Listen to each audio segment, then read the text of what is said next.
আপনি কি জানেন ফিফা বিশ্বকাপ জয়ের পর মূল সোনার ট্রফিটি কোনো দেশ বা খেলোয়াড় স্থায়ীভাবে নিজের কাছে রাখতে পারে না।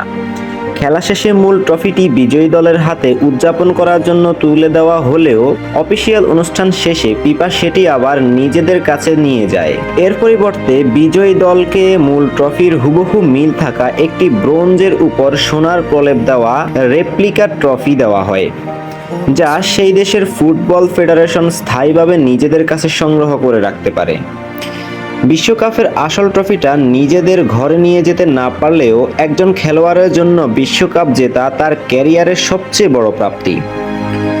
বিশ্বকাপ জয়ী দলের প্রত্যেক খেলোয়াড় এবং কোচিং স্টাফ ফিফা থেকে একটি করে অফিসিয়াল সোনার মডেল পান।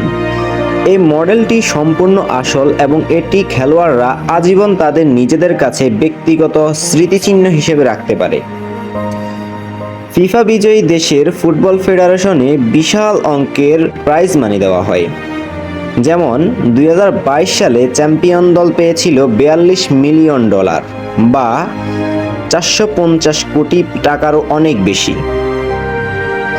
এই টাকার একটা বড় অংশ ফুটবলাররা বোনাস এবং প্রাইজ মানি হিসেবে নিজেদের মধ্যে ভাগ করে পান। এছাড়া অনেক দেশের সরকার বা রাষ্ট্রপ্রধানরা খেলোয়াড়দের দামি ফ্ল্যাট, গাড়ি বা জমি উপহার দেন।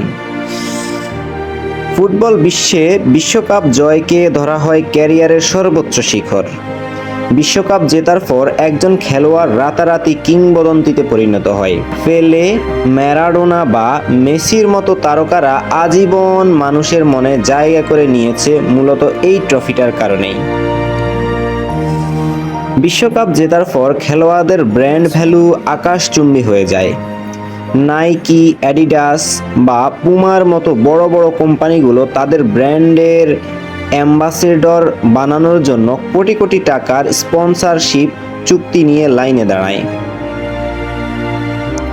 সহজ কথায়, আসল ট্রফিটা ফেডারেশনের মিউজিয়ামে জমা থাকলেও খেলোয়াড়রা পান সোনার মডেল, কোটি কোটি টাকা, অপুরন্ত সম্মান এবং ফুটবল ইতিহাসের পাতায় নিজেদের নাম চিরস্থায়ী করার সুযোগ।